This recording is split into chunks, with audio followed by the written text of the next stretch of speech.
this is an iHeart podcast. Guaranteed human.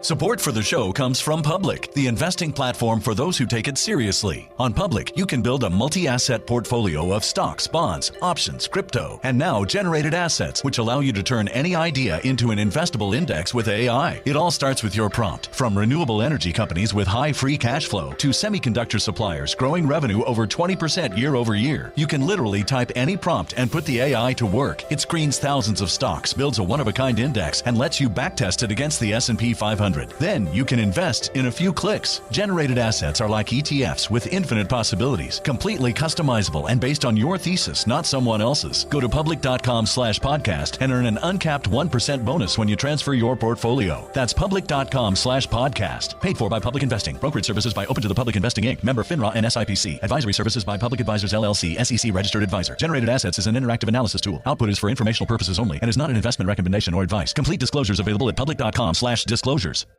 Kids, pets, life, your sofa sees it all. But with a washable sofa, stains don't stand a chance. All of our sofa collections come with fully machine washable covers and cushions, making cleanup effortless. Liquid and stain-resistant fabrics provide extra protection against everyday messes. Plus, with modular designs, you can rearrange your sofa however you like. Perfect for growing families and changing spaces. Starting at just $699, it's time to upgrade to a stress-free, mess-proof sofa. Visit washablesofas.com today and save. Offers are subject to change and certain restrictions may apply. There's no championship league for small business owners, but if there was, you'd be at the top of the standings. Because going pro with Lenovo Pro means you've got the winning formation. One-on-one advice, IT solutions, and customized hardware powered by Intel Core Ultra processors help you stay ahead of the competition. Business goes pro with Lenovo Pro. Sign up for free at lenovo.com/pro. Lenovo. You're listening to a podcast, so you're doing something else too, like maybe scrolling home listings on Redfin, saving places you like without thinking you'll get them, because that's what house hunting has become. But Redfin isn't built for endless browsing. It's built to help you find and own a home. Redfin agents close twice as many deals as other agents, which means when you find a place you love, you've got a real shot at getting it. Redfin helps turn saved listings into real addresses. Get started at redfin.com. Own the dream. What's harassing people for their political beliefs? My Roy Cohn. I'm Robert Evans. This is Behind the Bastards. It's a podcast about terrible people. And I'm just going to cut right to the chase, as I already did. Today we're talking about Roy motherfucking Cohn. Oh, my God. Joelle Monique is our guest. Joelle, producer at iHeartMedia. How are you doing today? I'm good. I'm slightly unprofessional. I just bit into some peanut butter. I'm so sorry. I'm very Are you just hungry. doing yo? Very hungry. This has been my favorite intro to an episode ever, you guys. Thank you. Joelle, what do you know about Roy Cohn? Okay, so The Good Fight was one of my favorite TV shows of all time. Had like a very strong leaning Roy Cohn arc. I want to say season 2. There's a song was it called set Roy. in the past? No. It basically was an opportunity to educate people about how Trump could get away with some of the things he was getting away with. Okay, cool. Yes, because Roy Cohn is that guy, yeah. Yeah. So in that, they made this song, which I think you'll really appreciate. It's called Roy Cohn Loves to Party. There's an animated segment that goes along with it. It's peak excellence. And so I know like a 2-minute real quick history of Roy Cohn. I know he's an awful human. A monster. A real terrible guy. Yeah. So I'm excited to find out how terrible today. What's funny about Roy Cohn is that if you kind of measure him objectively against the standards of, a lot of the people we talk about on this show, he doesn't seem that bad. Like he's a bad person, but he's not like Stalin or Hitler.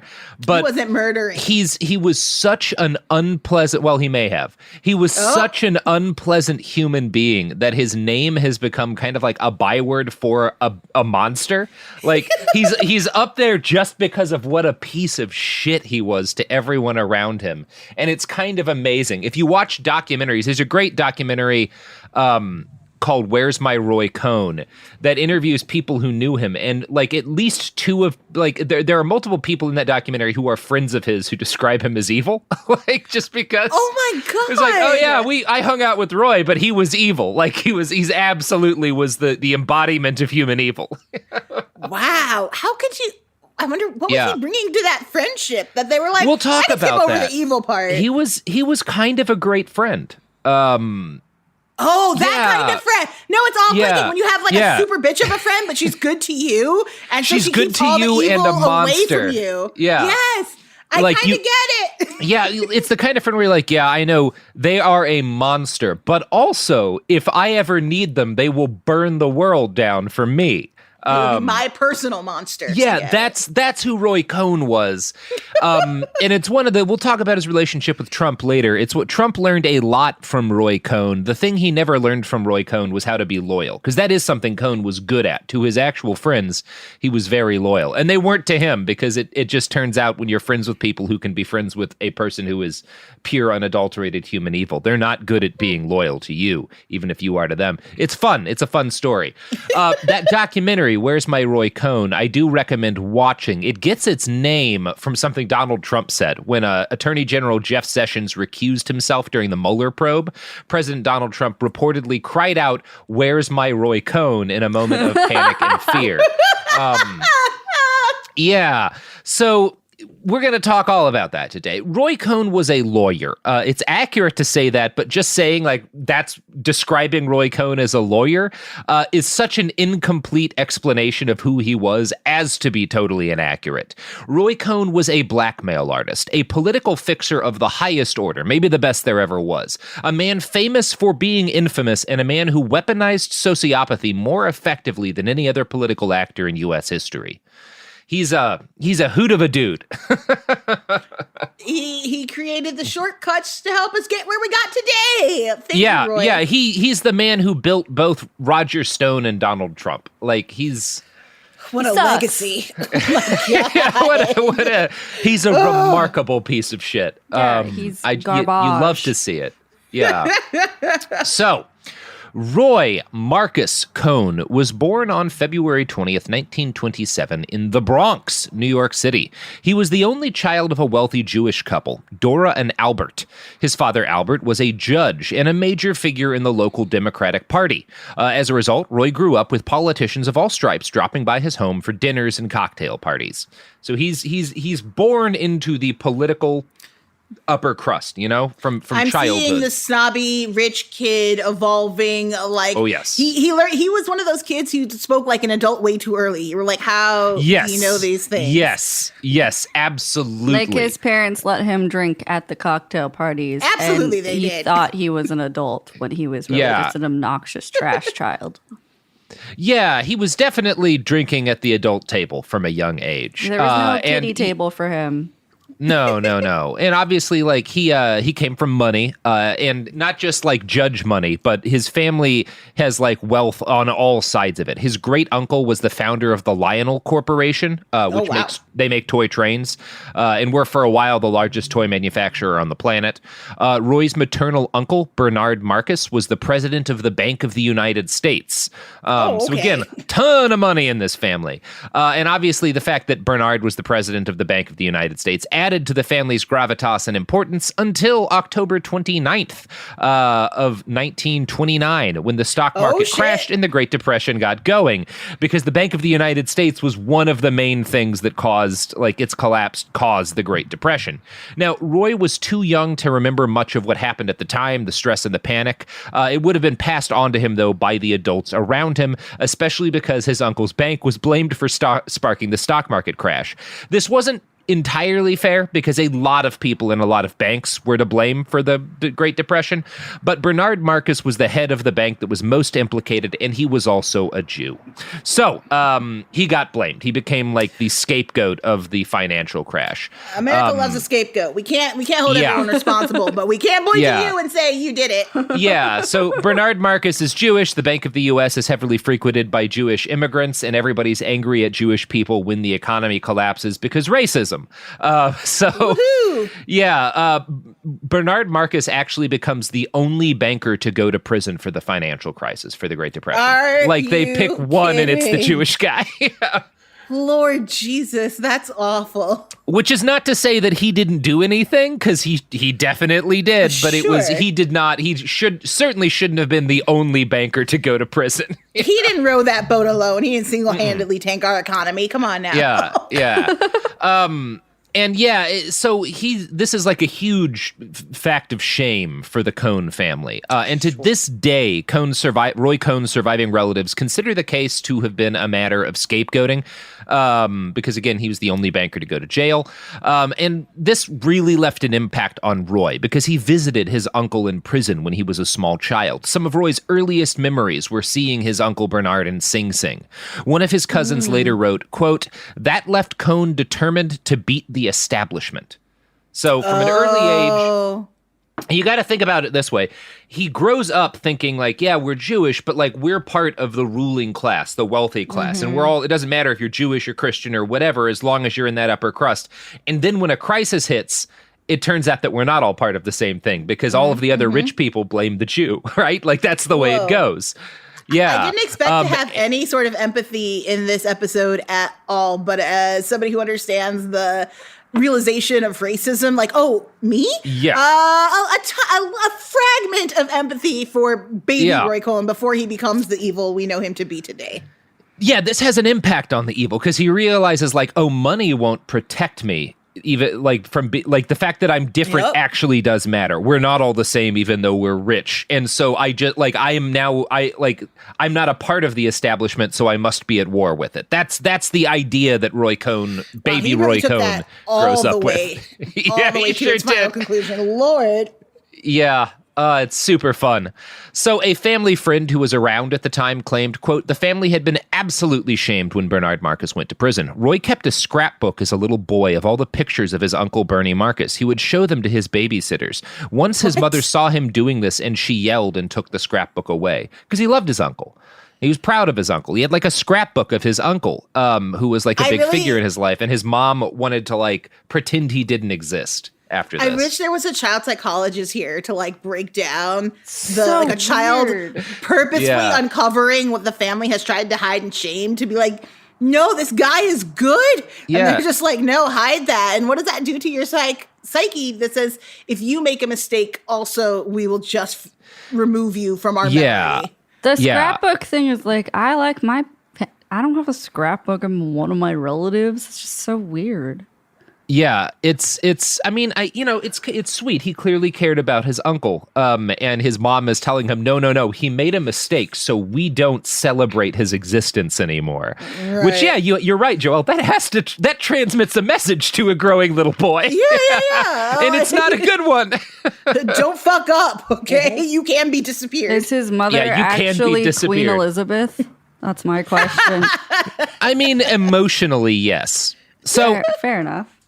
Despite the family shame, Roy's father remained a judge and a connected person in Democratic Party politics. When Roy was 10, his father introduced him to his first president, Franklin Delano Roosevelt. So again, age 10 is when this kid starts hobnobbing with the president, not just the president of the United States, but like the president of the United States, because no president's ever had more power than fucking FDR. Fair enough. So yeah, that's who Roy's hanging out with at age 10. He started giving speeches at political rallies the year before, when he was 9, and he was so comfortable talking shop that as soon as he met FDR, he told the president he agreed with his plan to pack the Supreme Court.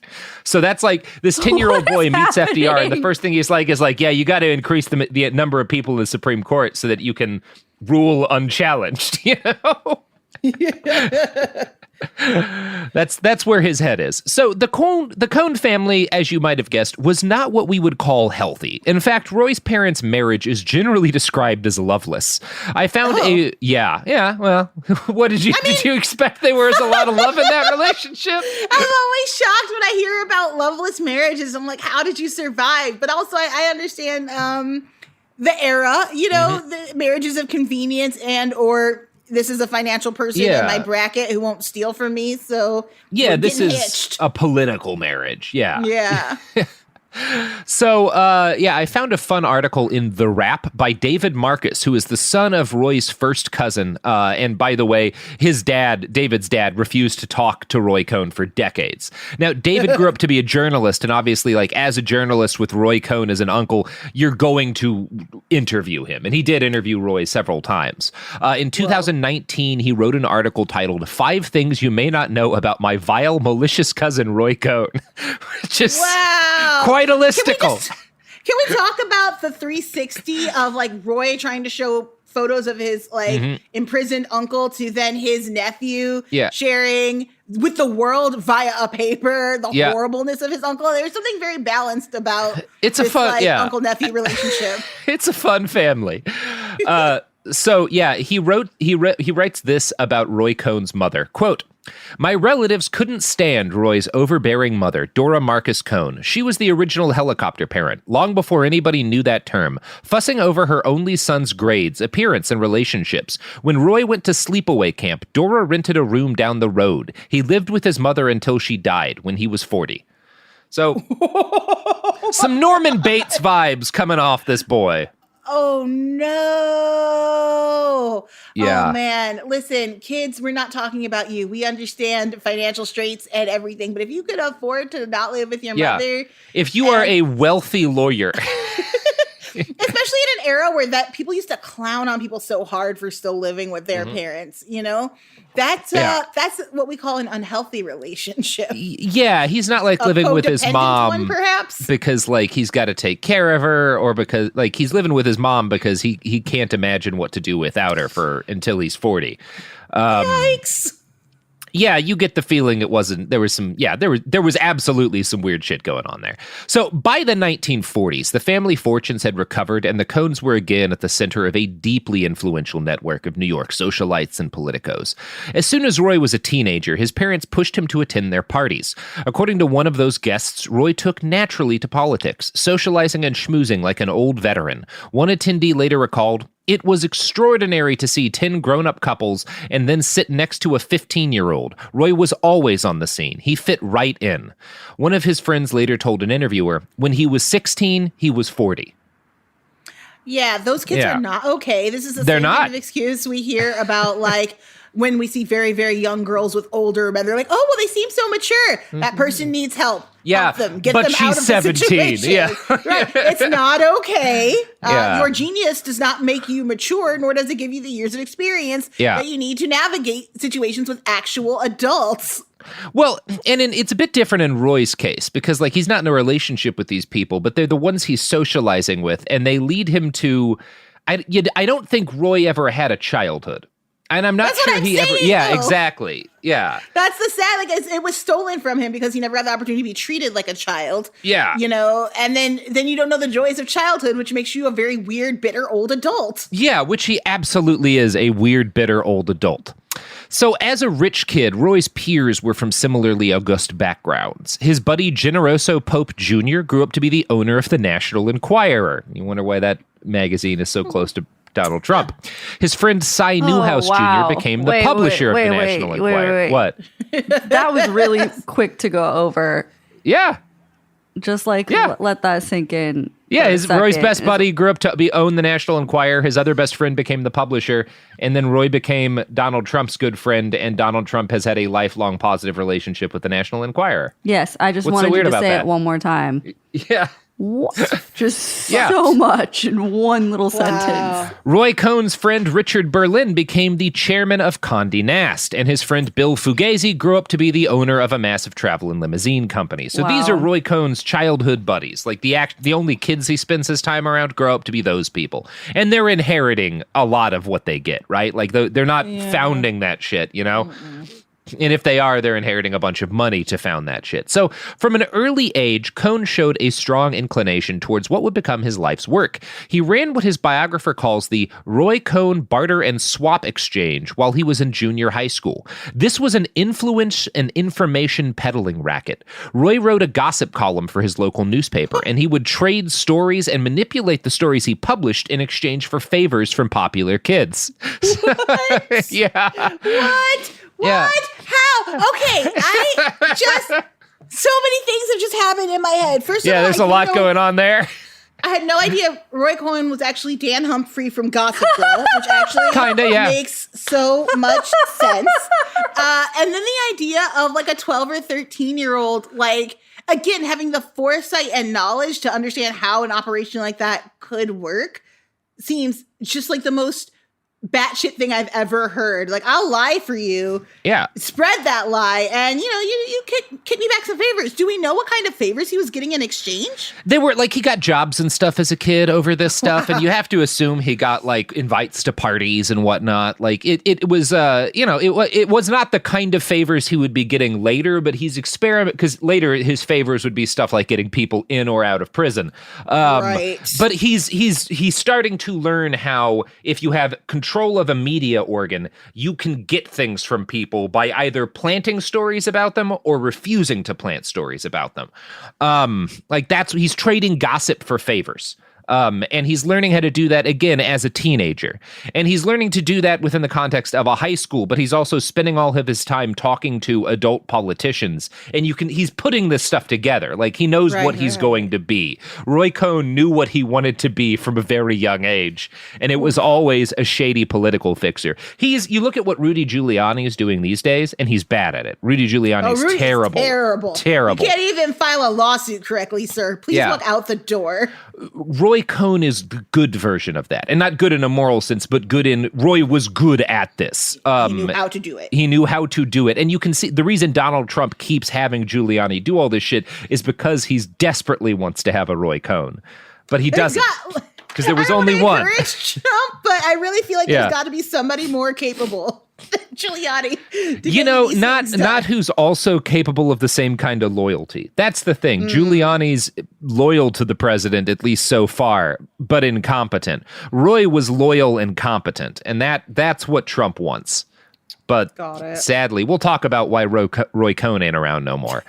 So Roy went to the kind of elementary and high schools that rich kids get to attend, the ones that cost as much as a small house for a year of tuition. He went to Columbia Law School, and he graduated at age 20 with both a bachelor's degree and a law degree. So, like, very smart kid.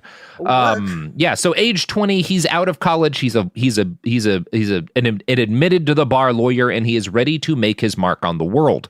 Using his father's connections, he gets a job at the U.S. Attorney's Office for the Southern District. And he got the gig the same day that he was formally admitted to the bar, in case you're wondering what kind of impact his judge dad had on all that. The day he becomes a lawyer, he's working for the U.S. Attorney's Office. Like, that's very convenient. Yeah, it helps.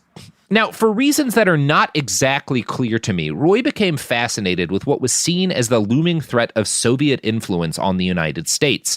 His interest drew him in 1951 to the job of prosecuting Julius and Ethel Rosenberg for espionage. Now, do you know much about the Julius and Ethel Rosenberg case? I feel pretty educated on it. Yes. But I definitely need to hear more. Yeah, the Rosenbergs were committed communists, and Julius was an electrical engineer with connections to all manner of science-y folks. He spent years in the Army Signal Corps, and he fed the USSR information about a bunch of different U.S. weapons technologies, at one point even smuggling his handler a complete proximity fuse. So Julius is absolutely a spy for the Soviet Union, and giving them a lot of stuff. He was eventually fired from the Army when it was revealed that he had been a member of the Communist Party in the 30s, but he remained good at meeting science-y folks who were involved in the Defense Department, and one of the folks that he met after getting fired from the Army was working on the Manhattan Project. Now, there's a lot of debate over exactly how helpful the nuclear secrets that he stole were, and I think the consensus is that the USSR would have developed a bomb in more or less the same time frame without Julius Rosenberg, but he did give them information on the A-bomb. And the Pentagon was, the Soviet Union in the late 40s comes out with an A-bomb of their own, and the Pentagon is really surprised because they had thought it would take the Soviets a lot longer to make an A-bomb. And they assumed that the only way they could have possibly built it is if a spy had given them all of the information. And again, the Soviets had really good scientists, in part because they stole scientists from the Nazis too, in part because they just had good scientists. Like, they didn't need it's probable that they would not have needed what Julius provided them with to have built the A-bomb, but he had provided them with some secrets. And when he was eventually found out, the defense establishment uses him as a scapegoat for the entire fact that a nuclear arms race started, right? They need someone to blame for the fact that the Soviets have a bomb, and they blame Julius Rosenberg. They also blame his wife, Ethel Rosenberg. Now, Ethel had been an actress, and there remains debate as to the exact extent of her involvement. She was charged with being a full party to her husband's espionage. So she is charged with being just as much of a spy as her husband. Now, a lot of information has come out since the fall of the Soviet Union, and it suggests that while she was aware of and approved of her husband's activity, she was probably not playing an active role in spreading atomic secrets, and there was evidence at the time that she was not playing an active role in spreading atomic secrets. They didn't have any evidence that she was. But Roy Cohn wanted both Rosenbergs convicted and executed. He didn't just want Julius executed. He wanted Ethel executed as well. And yeah, I'm going to quote from a write-up in the magazine Forward. Quote, "The case that made him the espionage trial of Julius and Ethel Rosenberg was a prime example of Cohn's law-skirting tactics and the demons that propelled his career. Cohn saw the case as an opportunity to make his name as a ruthless prosecutor and recoup the status his family had lost. He had a score to settle," said one person. When Cohn was vicious in pushing for Ethel and Julius Rosenberg's execution, illegally communicating with Judge Irving Kaufman, who ironically called Cohn from a phone booth outside the Park Avenue synagogue, he may have been trying to lift the stigma of family shame. He was responding, his relatives suggest, not just to anti-communist animus, but to its inevitable link to Jews like him. He was the definition of a self-hating Jew, Cohn's cousin David Marcus says in the film. He wanted to show the world that he wasn't Jewish. So, whoa. Cohn's family are Jewish people scapegoated for the Great Depression. And then when he has a chance to scapegoat another Jewish couple as responsible for the Russians getting the bomb, he does that in part to kind of wipe the shame away from his family and prove we're loyal Americans. Like, this Jewish family are traitors, but like the people prosecuting him and the judge, we're loyal Jews. Like that's kind of the thing that's going on in Cohn's head. Some Real House slave shit. Like, yeah, let's just be honest about it. Like this idea that you could cleanse your family by destroying another is, it explains a lot about him and his ideology. Yeah, as a whole, it's pretty dark. Now, Roy's defining moment in the trial came during his cross-examination of David Greengrass, Ethel Rosenberg's brother. The prosecution had initially relied upon getting Ethel to testify against her husband in exchange for clemency, but she refused to talk. This pissed off Roy, but it also left the state in a bind because there was no hard evidence that Ethel Rosenberg had done anything. So Cohn went to David, who had helped with the espionage, and promised him that if he lied about his sister's role in the conspiracy, David and his wife would get lesser sentences. Greengrass later admitted to lying on the stand at Cohn's direction, but it didn't matter. Ethel was convicted. So Cohn goes to this guy, says, like, I'll make sure you and your wife don't get you get lesser sentences if you say that Ethel was a part of the espionage. And David gets up in court and he lies about Ethel Rosenberg's complicity in the espionage. And so she gets convicted. Along with Julius, who, for whatever you want to say about how fair or unfair the penalty was, Julius was guilty of espionage. He did the crime, but he did the crime. It's wild to me that, like, it seems, especially in this era, like, not a lot of women prisons, not a lot of females behind bars, certainly not a lot being executed. It's kind of intense that, like, how much his own self-hate was. Yeah. As far as, like, if that is in truth what stemmed a lot of these decision-making, like, the idea of, like, no, we got to fry them all is, like, just intense and horrifying. Yeah. Now, here's the thing that's fun about America in this period of time is no American at this point in time, when Julius and Ethel Rosenberg are being tried, no American had ever been executed for treason or espionage outside of war, outside of a war. So that hasn't happened. So people are talking about, like, most people who are like, well, yeah, Julius and Ethel Rosenberg are probably guilty. They need to be punished. A lot of people don't want them to be executed because we don't do that as a country at this point, right? That's the idea. Right. That's not what we are. We don't kill people outside of a war for engaging in this. And we're coming hot off the Geneva Convention, yes. right? Yeah, that's all pretty recent. Established all these laws and stuff about how to conduct yourself. Wow. Okay. But Roy Cohn wants them dead. And as it turned out, now normally the prosecutor's not supposed to have any say in the punishment. That's, the judges in this sort of a case, that's the judge's purview. But Cohn would wind up having a strong say in her punishment. He later claimed, number one, that he had pulled strings to make sure that Kaufman was the judge who got the case. There's no evidence that this was true, except for the fact that Kaufman called Roy Cohn repeatedly when he had questions about the case, which kind of suggests that Kaufman was indebted to Roy Cohn. And again, he's in his 20s at this point. Yeah. So the judge was calling Roy and being like, I have some questions about this case. Yeah. Most particularly, the judge is calling Roy Cohn and saying, hey, should I have these people executed? Is that fair? Like that's the kind of shit that like he's coming up to them with. Wow. Yeah. So, which is pretty dark. And of course, Roy Cohn is like, yeah, absolutely. You should kill these people. You win my case. Yeah. What? So, yeah, so the judge calls Roy on the phone and is like, I don't know, I feel like weird about executing these people. We've never done that before in this kind of context. What do you think I should do? And like, should I execute Ethel as well? And Roy is like, yes, you should execute them both. And he tells the judge, the way I see it, she, being Ethel, is worse than Julius. So he's whole hog like, yes, you need to have these people hung. Or electrocuted. They were electrocuted, but yeah. I wonder if the silence. Now, listen, I'm not a psychologist, listeners, but I'm going to play one for a second here.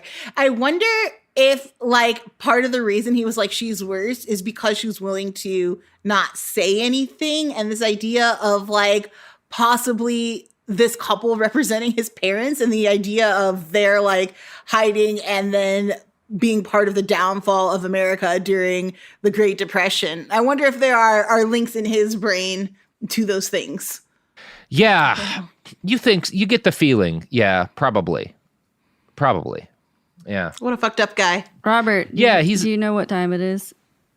Oh, is it time for products and services? Perhaps. You know who won't order the executions of a probably innocent woman and her husband during peacetime for espionage?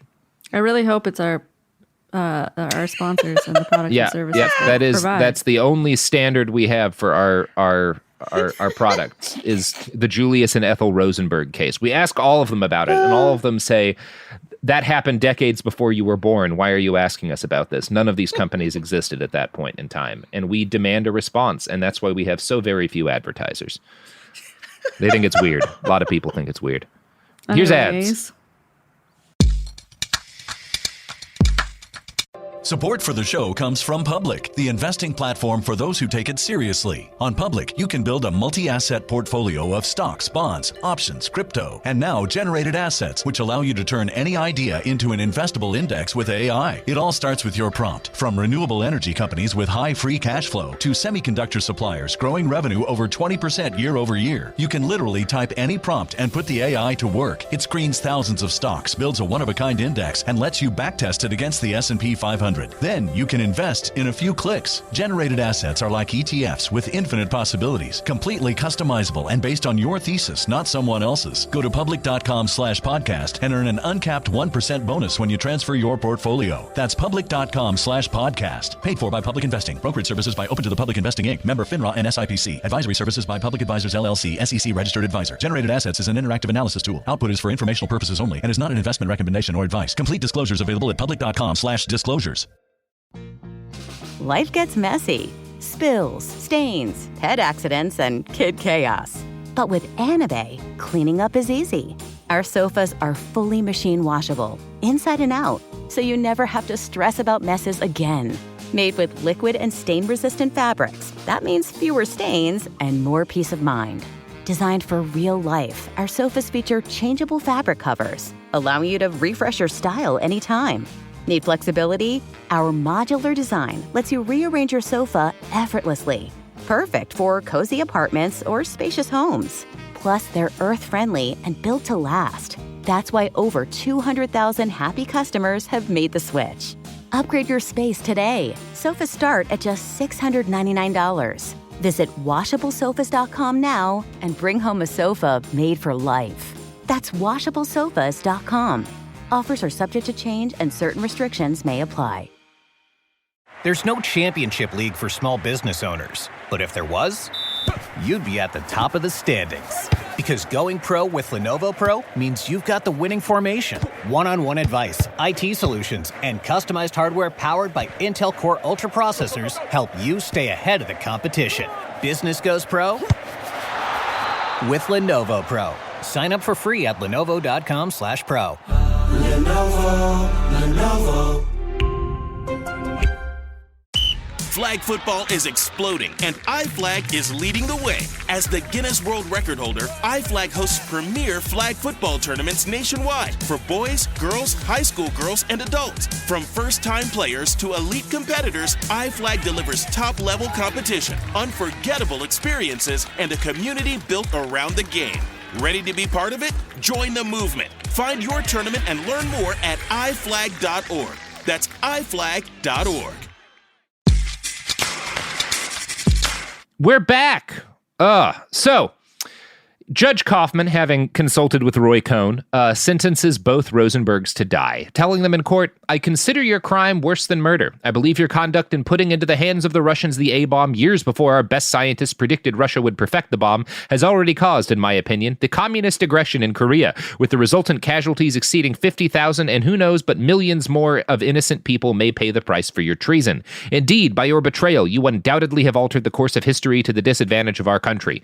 No one can say that we do not live in a constant state of tension. We have evidence of your treachery all around us every day, for the civilian defense activities throughout the nation are aimed at preparing us for an atom bomb attack." So he's not wrong that Russia getting the bomb made everybody scared, but also not really right in saying that the fact that Russia, number one, that the Rosenbergs were responsible for Russia getting the bomb earlier, but also, like, you know, the fact that the United States had been so willing to use the bomb on Russia before they got a bomb of their own might be responsible for some of the paranoia and fear. Like the fact that, you know, Truman dropped the bomb on Japan largely to scare Russia, and the fact that MacArthur attempted to use the bomb on Korea and had to be forced, you know, there's a lot going on there. Anyway, internationally, the cause of the Rosenbergs became one of the first major anti-American movements of the post-war era. And remember, fucking post-World War II, basically everybody likes the United States. Like, very popular country worldwide because, you know, the Nazis, and we're not the Nazis. Yeah. And a lot of refugees had come here. And, like, not to say that the horrible things the U.S. had done, you know, genocides of the Native Americans and slavery and stuff hadn't happened, but, like, internationally, pretty popular country in 1946. Yeah. Those were our golden days, for sure. Yeah. Industry booming. Yeah. People happy. Yeah, people are pretty happy with us. The fact that we condemn the Rosenbergs to execution pisses off a lot of people. And again, starts like one of the first international anti-American movements. A lot of people thought they were innocent, and those who didn't feel they were innocent at least felt that the punishment didn't fit the crime. Marxist Jean-Paul Sartre described the whole conviction as a legal lynching which smears with blood a whole nation. By killing the Rosenbergs, you have quite simply tried to halt the progress of science by human sacrifice. Magic, witch hunts, autos de fe, sacrifices. We are here getting to the point. Your country is sick with fear. You are afraid of the shadow of your own bomb. Which is very much what's happening. We invent a doomsday device and assume we'll be the only ones to ever have it. And then when we have to fear it, we're like, oh God, this is what we were doing to the rest of the world, but we don't. Everybody else is evil. We've never done anything and it continues today. So much fun. Yeah, our country's really stupid. It's really. Yeah. So the United States and President Eisenhower did not listen to international outrage. And there's huge protests in the United States too, by the way. Sure. Thousands and thousands of people taking to the streets.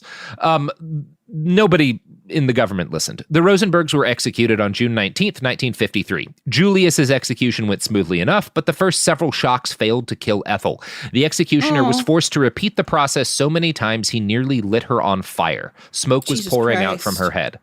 It was and remains a profoundly gross story, and a lot of people at the time knew it was disgusting. Many of Roy Cohn's family were horrified about his actions. He later told a reporter with pride, I very early in my life broke with tradition and left my Jewish upper-class-oriented life in New York and became a contradiction of everything I was supposed to stand for. Yikes. Yeah. So he knows what he's doing. Yeah, it's really great to shit on your entire family and everything they stood for. Cool. Yeah.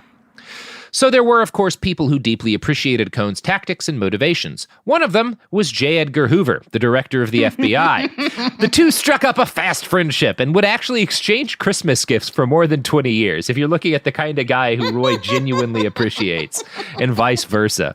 One reporter described the two as ideological soulmates. Cohn became the You don't want to be J. Edgar Hoover's soulmate. No, you do not. Real bad person.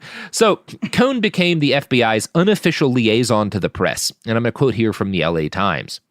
Anything Hoover wanted to plant about someone, friend or foe, he directed to Cohn. So reliable was this gossip network that Walter Winchell's secretary, and Walter Winchell is a very influential gossip columnist at the time, dutifully awaited Cohn's reputation-destroying phone calls. When they wanted to stick it to somebody, former Rep. Neil Gallagher told von Hoffman, who's Roy's biographer, that was Roy's job. Oh, man. To be wealthy and be able to destroy somebody with a phone call is power I don't think I will ever possess. No, that is Roy Cohn. Absolutely. That is just, it's too much power. Yeah. It's way too much power to just be like, I don't like you. Mm-hmm. LA Times, print me something up bad about this guy. Who cares about facts? Yeah, and what's fun about this episode is, you know that Billy Joel, We Didn't Start the Fire song? There's like 5 different people who are named in that song that are in this episode, including Roy Cohn. He's right before One Pour On. Also Walter Winchell and Joe McCarthy, who we're about to talk about, is in the song. So yeah, this is we're really burning through that song here. Love it. So it was Hoover who introduced young Roy Cohn to a man who would come to define the early part of his career, Senator Joseph McCarthy. Another gem of a person. another real hero. In short order, Roy became the senator's right-hand man as the Red Scare kicked up into high gear. And this is where we need to peel away from Roy Cohn for just a moment to talk about the House Un-American Activities Committee, or HUAC. It was established in 1938 by a congressfuck named Martin Dees, and at first it wasn't entirely a bad thing. There were a ton of Nazi organizers and spies in the United States doing their best to cockslap American democracy, and the Dees Committee, which turned into HUAC, helped to identify and punish some of these guys. So, not entirely a bad thing if there's Nazis in your country. Probably ought to deal with that. Probably they should leave right into the fuck now. Yeah, you should probably have a committee who's responsible for being like, we got to get these Nazis out of here, huh? It unfortunately does make me happy when you read a paragraph that I can tell you felt good about when you wrote it. Yeah.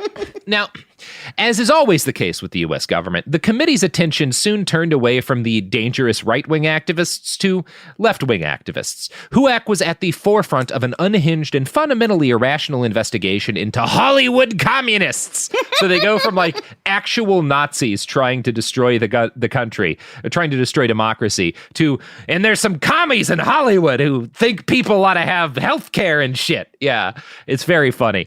And the list of people in Hollywood that HUAC investigates is just fundamentally absurd. Humphrey Bogart made the list, as did Clark Gable and 10-year-old Shirley Temple.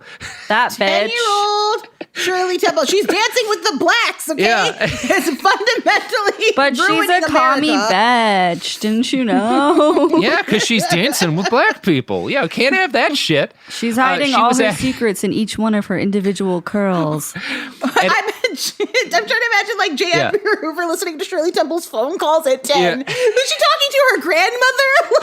She's like, animal crackers in my soup. He's like, what's that code for? What is that code for? She's got to break them out of the zoos. Yeah, it's very funny because when I was a kid, like Shirley Temple was like the symbol of American innocence in the 1950s. Yeah. And the reality is that at age 10, she was interrogated by the FBI as to the nature of her connections to the Communist Party. Jesus Lord. Oh my. I mean, it's so good. You'd have to be like, this is unhinged. If you're like probably one of like 3 sane people. Are you kidding me? And you're like, what is going on? Yeah, there was briefly a tiny amount of rationality crept into things during World War II, and I'm going to quote from a write-up in the Minnesota Playlist about that. World War II put a stop to these activities, but in 1947, the committee renewed their investigations. Joseph McCarthy, a junior senator from Wisconsin, wanted to make a name for himself, and along with attorney Roy Cohn and Senator, later President, Richard Nixon, the committee assured blacklisted individuals wouldn't work for years to come. Among those first listed, Humphrey Bogart, James Cagney, Katharine Hepburn, Gail Sondergaard, Melvin Douglas, and Frederick Marsh. Screenwriter Dalton Trumbo was branded a communist, but continued writing under different aliases and won Oscars. In 1956, when Robert Rich's name was called for The Brave One, no one accepted the award, causing suspicions to rise. Trumbo, under the name Sam Jackson, wrote the screenplay for Spartacus, which parallels the HUAC hearings. Arthur Miller's play, The Crucibles, is an allegory of these witch hunts. So, if you ever had to read The Crucible, Sure did. or the play at least by Miller, you can blame Roy Cohn and Joe McCarthy. Now, one particularly cowardly actor, Adolphe Menjou, cooperated with the committee, HUAC, and named names. The named This people, bastard. yeah, and the named people were interrogated publicly. Their careers were shattered. 10 brave actors and screenwriters protested this and refused to name names. They included Iva Bessie, Herman Biberman, Lester Cole, Edward Dmytryk, Ring Larder Jr., John Howard Larson, Albert Maltz, Samuel Ornitz, Adrian Scott, and Dalton Trumbo. HUAC punished these brave people by subpoenaing the shit out of all of them and calling them before Congress. They were asked the now famous question, are you now or have you ever been a member of the Communist Party? All but one refused to answer the question.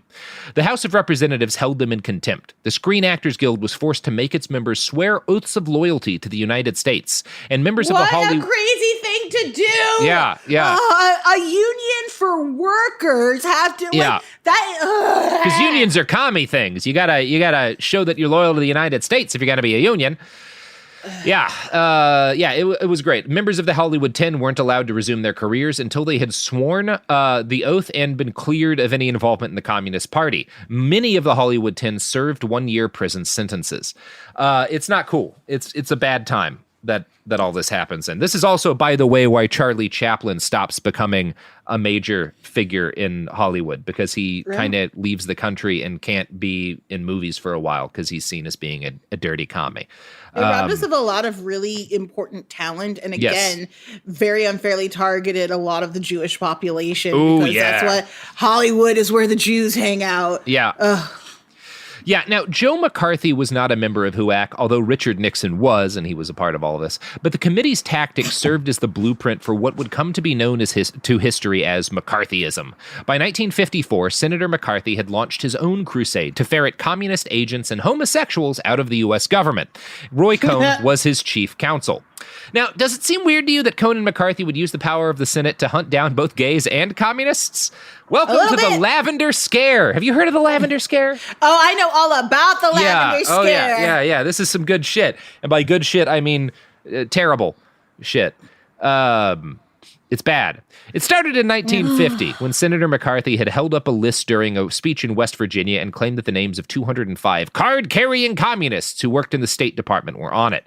A few weeks later, the Deputy Undersecretary of State had testified to the Senate Appropriations Committee that his department did not hire communists, but that they had fired a number of people for being security risks, including 91 homosexuals. This sparked mass panic within the government, and a month later, congressional Republicans ordered an investigation into the homosexual problem and the infiltration of sexual perverts in government. Now, first of all, fuck you. Yeah. Yeah, it's not great whenever large political parties start talking about Group X problem, you know? Yeah, not great. So it just so happens that Roy Cohn was super gay. Like real, very much gay. And Joe McCarthy also probably pretty gay. And again, Roy is famous later in his life for taking a new lover every single day, like young male prostitutes, like every single day. Like, and at this point in time, he is gay. And so is probably McCarthy. And not just that, but before like all of these trials get going in earnest, Roy Cohn gets together with one of Joe McCarthy's, with an aide that he and Joe McCarthy had hired, that both he and McCarthy had a gigantic crush on, and Cohn and this guy travel around Europe looking for, like, in military bases, they have, like, libraries and shit, looking for communist books in libraries, and, like, also just traveling around Europe together and going to bars and clubs and fucking. Yeah. Like they're partying and making love by night and banning books from, like, State Department libraries by day for being communist. Like, it's a very weird honeymoon that those two have. I really feel like this is a reaction of, like, if we don't get these other people, other people will come for us. Like, it's very much like, oh, we're not gay, haha, them over there. And the fact that you know all of the inside scoop, like, if you're gay, especially in this time, even nowadays, you, like, know where the other gays are. You know where to go, you know what to look for, you know the trade secrets, you know the lingo. It is beyond immoral to, like, not just incredibly your own evil people, but then these people who are already scared and afraid for their lives, you just set them on fire. That's We'll talk about this a bit too. One of the things that's also extra evil about all this is that it's not just that Roy Cohn and probably Joe McCarthy are gay. It's that most of their fellow Congress people who are persecuting the gay people that Cohn and McCarthy bring to them in Congress know that Cohn and McCarthy are gay. They make jokes about it. Like, but they're also not punishing them and punishing other people. Like, it's very bad. Because these are the gays we can trust. Yeah, these don't like themselves. This is the Candace Owens problem of today, where Candace Owens just clearly hates being black and black people so goddamn much that she'll do anything to make sure people know that she hates it. Yeah. It's ridiculous. It's wild because, like, family members who give interviews will say that Roy would have done anything to hide his homosexuality from the public eye. And at the same time, a lot of people knew that he was gay while he was prosecuting other gay people. It's a very strange situation. Who was going to cross him, though, if you're the king of gossip and you know all of the things? Also, Roy Cohn being gay and the king of gossip is just, sir, I can see you. Yeah. What a ridiculous man. Okay, Perez Hilton, like, calm down. Yeah. And one of the things that... So there's debate historically over how much Joe McCarthy is the driver of the Red Scare and how much it's Roy Cohn manipulating Joy McCarthy. Because McCarthy is, again, not just a drinker, but, like, and not just an alcoholic, but, like, an alcoholic who cut his life short by, like, 30 years because of the sheer shocking quantity he drank. So there are people who will argue that McCarthy was very easy for Cohn to manipulate, and that the Red Scare was largely orchestrated by Cohn, and that he just wanted McCarthy up front to kind of take the hits if it blew back on them, which is what happened. So, again, people will make that argument, and you can make it. There's also people who will say that, no, McCarthy, while he was drunk, was as much a driver of this as Roy Cohn. I'm not an expert on either man, so I'm not going to weigh in there, but you can find people who will make either case. Yeah. So the panic over gay people and gay people being, communist infiltrators came at a great time for Joe McCarthy. Because the panic, the Lavender Scare started when it started to become clear that old Tail Gunner Joe, which was McCarthy's nickname, had no proof that any of the 205 names on that list that he held up were actually communists. And I'm going to quote from a paper titled The Power of Masculinity by Layla Talley now. Quote, "To save face with his colleagues in the American public, he changed his tactics, calling out those he was unable to trace back to communism as being homosexual. This began what is now called the Lavender Scare. According to McCarthy, homosexuals presented a huge security risk because of the ease with which they could be blackmailed. Therefore, they could not be trusted to hold government jobs during a time when the threat of communist infiltration was so high. Although McCarthy was the man responsible for making the initial allegations, he was not the party responsible for rounding up the sexual deviants and questioning them. Clyde Hoey was recruited to lead the investigation, and according to the transcripts from the hearings, Roy Cohn was responsible for the majority of the questioning." Now, obviously, a lot of this questioning happened under wraps, but thankfully some of the victims of the Lavender Scare later discussed what they experienced. And I'm going to quote from a write-up on the Lavender Scare in the Feminist Review, which describes the story of one Department of Commerce employee who was interrogated, probably by Roy Cohn. This is so you get an idea of what these interrogations were like. Let's hear it.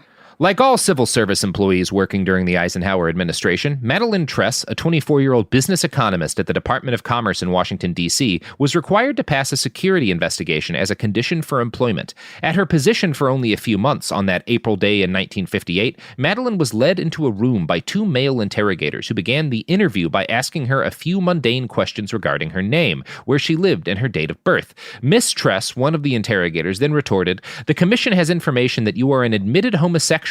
What comment do you wish to make regarding this matter?" Shocked, Madeline froze and refused to answer the question. The men disclosed that they had reliable information that she had been seen frequenting a gay bar, the Redskins Lounge, and they named a number of her lesbian and gay male friends. One of the men then sneered, "How do you like having sex with women? You've never had it good until you've had it from a man." Tormented into silence following the interrogation, she refused to sign a document admitting her alleged crime, and she quit the next day. As any sane person would listen, if you're going, it shouldn't, but it does add more insult to me that you went with the lamest, most common thing lesbians hear, like, "You never had a good dick." Sir, they don't want your dick. They never wanted it. They're not interested. Please leave them alone. It is, again, nothing that happens in America should be shocking to me, and yet it's still always so upsetting to hear that you can be dragged into a room and berated within an inch of your life simply because maybe somebody saw you walking into a building. Yeah, and I want to be clear here. Actually, that took place in 1958, and Cohn was out of the government at that point because of stuff that we'll talk about that happens later. But that's the kind of, like, number one, he set that into motion. It continues for decades after he leaves government, and that's what the interrogations were like. Like, you can assume that's more or less like the ones Cohn carried out, even though we don't necessarily have a ton of transcripts from those. So the Lavender Scare was a calamity for the gay community in the 1950s, which had enough problems on its hands as it was. Like, 1950s, already not an easy time to be gay. You don't need this shit. Absolutely not. Yeah. And now it was also a calamity for a bunch of random straight people who got falsely accused. Hundreds of people lost their jobs. Unknown but significant numbers committed suicide due to the public shame. The long-term fallout lasted more than 2 decades, and the federal government went so far as to calculate estimates of the total number of homosexuals in D.C. The number swung from 5,000 to 50,000, depending on who did the calculations. Layla Talley... Yeah. I mean, yeah, they think gay people breathe fire at this point, so we shouldn't be surprised. An irrational fear, if I've ever heard one. The idea that, like, none of them can keep a secret. Y'all are wild. Yeah. Layla Talley writes, quote, "The Metropolitan Police were also asked to index the name, address, occupation, and age of almost 5,000 suspected sex perverts in the area. A vice squad was created to investigate a possible link between homosexuality and communism, but the government never agreed that the two were related. The individuals let go this time due to their sexuality were officially fired because they were uncommonly susceptible to blackmail. About 20% of the total United States workforce had been investigated and interviewed in the 3-year period between when McCarthy named gays in the State Department and when President Eisenhower issued his order demanding all homosexuals be terminated from the U.S. government with Executive Order 10450. So again, because of this shit that Cohn and McCarthy start, 20% of the entire U.S. workforce gets interrogated for their possible homosexuality. 20%? That's yes. Truly wild. Of the nation's workforce. Yeah. I mean, if you were out in the 50s, yourself. like I have to stand and applaud your ability to stand in the face of that kind of oppression. I've lived through Prop 8 and through Don't Ask, Don't Tell. Yeah. And I thought all of that was harrowing. I knew about the Lavender Scare. I had no idea that it extended that far and affected that much of the entire population of the United States. Harrowing stuff, man. And this is the thing, like, you talk about Roy Cohn, he affected millions of people's lives because, just at this point, just because of this shit that he starts. Now, during this whole period, Roy was the government's main anti-gay attack dog. He was the guy Joe McCarthy sent in to carry out interrogations, possibly including a lot of interrogations. And Roy was not living the repressed life of a self-hating gay man during this period. In fact, it was literally the opposite. He spent his nights out at a rotating carousel of gay bars. He had sex with men constantly, but he denied that made him the same as the gay men he spent his days persecuting. Oh, not this fucker. Yeah. Listen. Roy had sex with other men every single day of his life, basically, and also never considered himself gay. Bro, first of all, everybody's a little gay. Everybody. Yeah. Second of all, come on, my guy. Come on. Level of the repression and mental gymnastics to pull that off, to be like, I'm attracted and I'm going to sleep with, but it doesn't make me gay. Sir, what is your definition of gay? What are you doing? He wouldn't even say that he was attracted to men. He preferred to say that all he would say is that he preferred to, quote, expend his sexual energies on men, but not women. Like, bro, he's into my dude. The whole, like, I am positive he's into the whole Roman idea of like, oh, it's more masculine to take a man. I know that he was a power top, and it's disturbing and disgusting. Yeah, it's not cool. I mean, it's fine to be a power top, but it's not cool to do what Roy's doing. And he would also tell anyone who asked that he was no pansy. I hate him. He's a terrible person. Like, again, his friends said that he was the embodiment of human evil. The people who liked him said that. So, quote, he'd tell anyone who asked that he was no pansy. And by this, quote, he meant that even though he engaged in sexual relations with men, he did not consider himself to be homosexual because he was a better man than that. During the actual Senate hearings pertaining to the higher risk of employing homosexuals, Cohn was often condescendingly and accusatory in his line of questioning. McCarthy, who presided over most of the hearings, allowed this line of questioning with no objections. In the case of Eric L. Kohler, for example, Cohn delved into Mr. Kohler's personal life and presented personal letters that had absolutely nothing to do with his job as evidence. Cohn also used the technique of frequently repeating Mr. Kohler's responses to him for emphasis and intimidation. By questioning Mr. Kohler in this manner, Cohn was able to easily confuse Kohler and made him appear to be lying. He's a very abusive guy. He's a bitch ass. Like, fundamentally, just an abusive, bad person.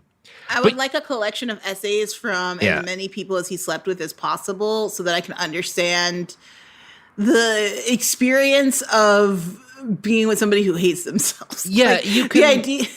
Sorry, go ahead. Sorry, there's two good documentaries. One is Where's My Roy Cohn, and one is Bully Coward Victim, I think is the name of it, which is another documentary about Roy Cohn. And we'll explain why it says that. We'll explain why it says that title. There's actually a good reason behind why that title is what it is. But yeah, and they talk to, at least one of those has an interview with one or two of his former sexual partners. I don't know if lovers is the right term, because I'm not sure that Roy Cohn. It sounds to me that Roy was the kind of gay who was like, well, and we saw this more in the 90s, probably because of Roy Cohn's influence, but the idea that if you're not falling in love with the people you're having sex with, then that's not it's not gay.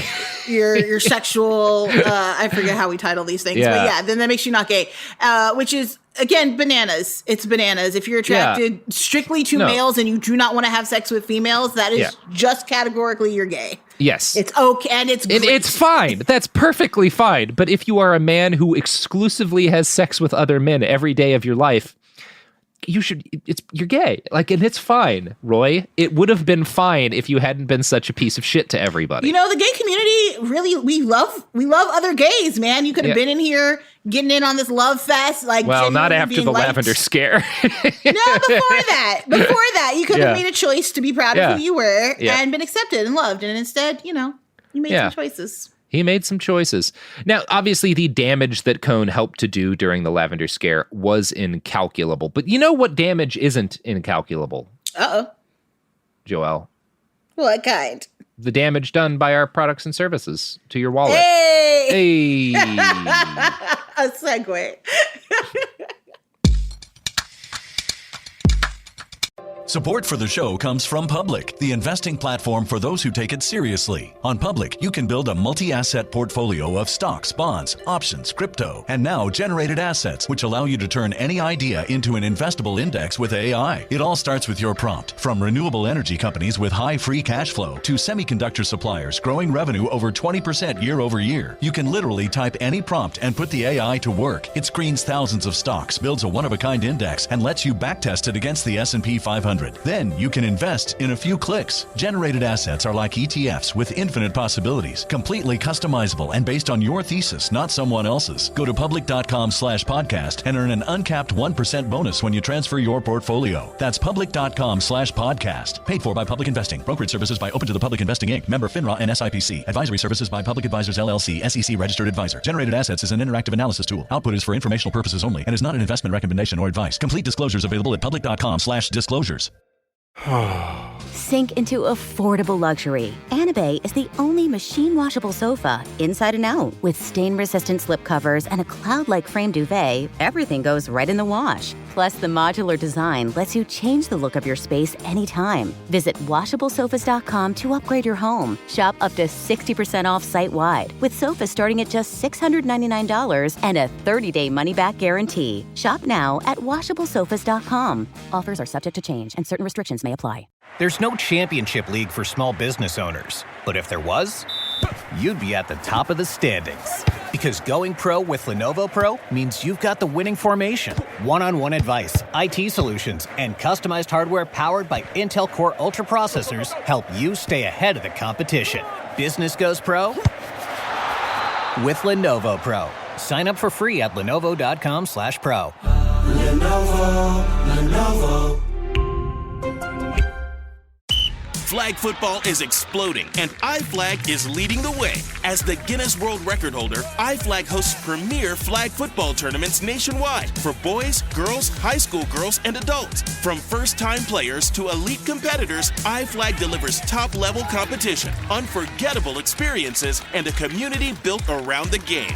Ready to be part of it? Join the movement. Find your tournament and learn more at iflag.org. That's iflag.org.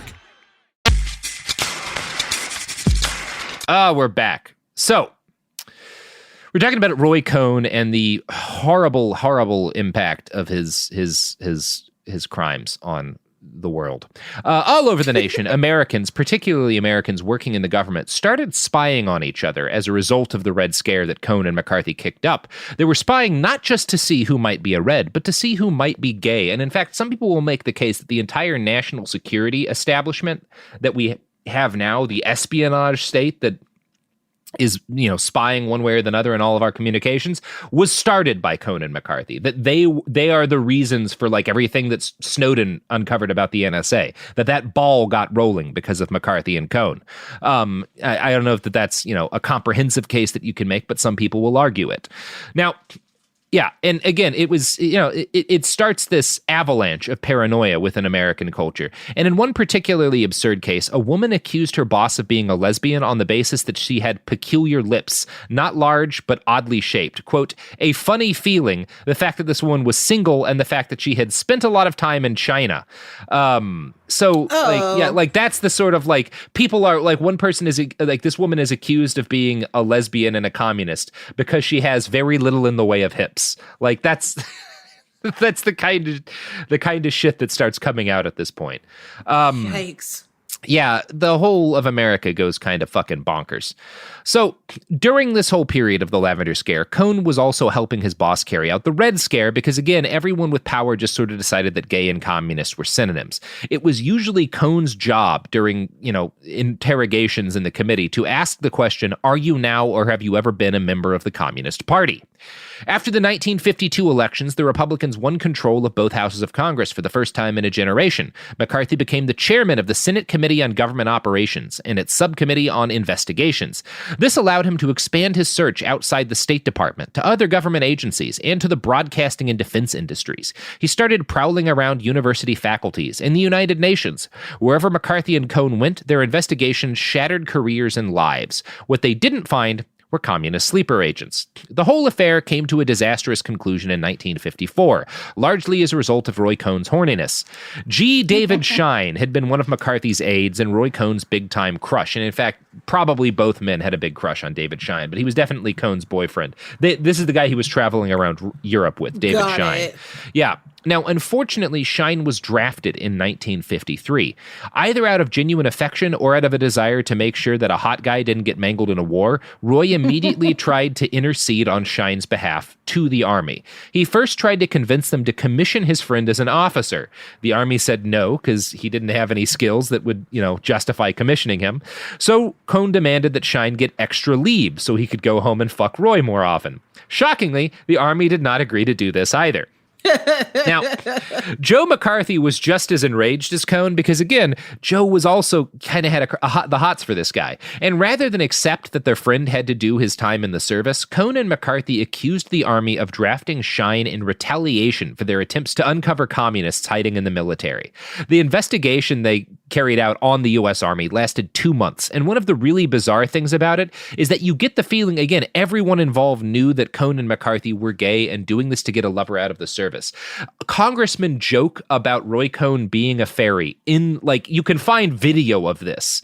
Wow. Yeah. While he is, it's really something else. It's very gross. It's one of those things you start to feel sorry for Cohn for a second during that part of the video. And then you realize oh, you persecuted thousands of gay men. Fuck you, Roy. Yeah, no, I'm not going to feel bad for you. Yeah. Did you, you made it this sham, right? Yeah. You put yourself You're in why this is happening. Yeah. Exactly. Before, gays were just persecuted by the religious, and now they have to worry about their entire government coming down on their house. Fuck you forever, dude. Yeah. You piece of shit. Yeah. It's remarkable. The Army spokesman referred to Schein and Cohn snidely as warm personal friends, to which Roy responded, "He is one of my many good friends, sir. Yes." The courtroom behind him laughed uneasily in response because they knew what was being discussed. We have transcripts from the investigation, and I want to read from them now. It starts with one fellow, Mr. Adams, being questioned by the Army about a conversation he witnessed between Roy Cohn and Senator McCarthy. Mr. Adams, I said, let's talk about Schein. That started a chain of events, an experience similar to none which I have had in my life. Mr. Cohn became extremely agitated, became extremely abusive. He cursed me and then Senator McCarthy. The abuse went in waves. He would be very abusive and then it would kind of abate and things would be friendly for a few moments. Everyone would eat a little bit more and then it would start in again. It just kept on. I was trying to catch a 1:30 train, but Mr. Cohn was so violent by then that I felt I had better not do it and leave him that angry with me and that angry with Senator McCarthy because of a remark I had made. So I stayed and missed my 1:30 train. I thought surely I would be able to get out of there by 2:30. The luncheon concluded. And then at this point, someone named Mr. Jenkins, who's a member of the committee, asks him, you said you were afraid to leave Senator McCarthy alone there with him? Mr. Adams, what did he say? You said he was very abusive. Mr. Adams, he was extremely abusive. Mr. Jenkins asks, was or not any obscene language used? Mr. Adams, yes. Mr. Jenkins, just admit that and tell me what he did say which constituted abuse in your opinion. Mr. Adams, I have stated before, sir, the tone of the voice has as much to do with abuse as the words. I do not remember the phrases. I do not remember the sentences, but I do remember the violence. Mr. Jenkins, do you remember the subject? Mr. Adams, the subject was Schein. The subject was the thing that Cohn was angry about. The thing that he was so violent about was the fact that 1, the Army was not agreeing to an assignment for Schein, and 2, that Senator McCarthy was not supporting his staff in its efforts to get Schein assigned to New York. So his abuse was directed partly to me and partly to Senator McCarthy. As I say, it kind of came in waves. There would be a period of extreme abuse, and then there would be a period where it would almost get back to normal, and ice cream would be ordered. And then about halfway through that, a little more of the same. I missed the 2:30 train also. This violence continued. It was a remarkable thing. At first, Senator McCarthy seemed to be trying to conciliate. He seemed to be trying to conciliate Cohn and not to state anything contrary to what he had stated to me in the morning. But then he more or less lapsed into silence. So I went down to room 101. Mr. Cohn was there and Mr. Carr was there. As I remember, we lunched together in the Senate cafeteria and everything was peaceful. When we returned to room 101, toward the later part of the conversation, I asked Cohn, I knew that 90% of all inductees ultimately face overseas duty, and I knew that one day we were going to face that problem with Mr. Cohn as to Schein. So I thought I would lay a little groundwork for future trouble, I guessed. I asked him what would happen if Schein got overseas duty.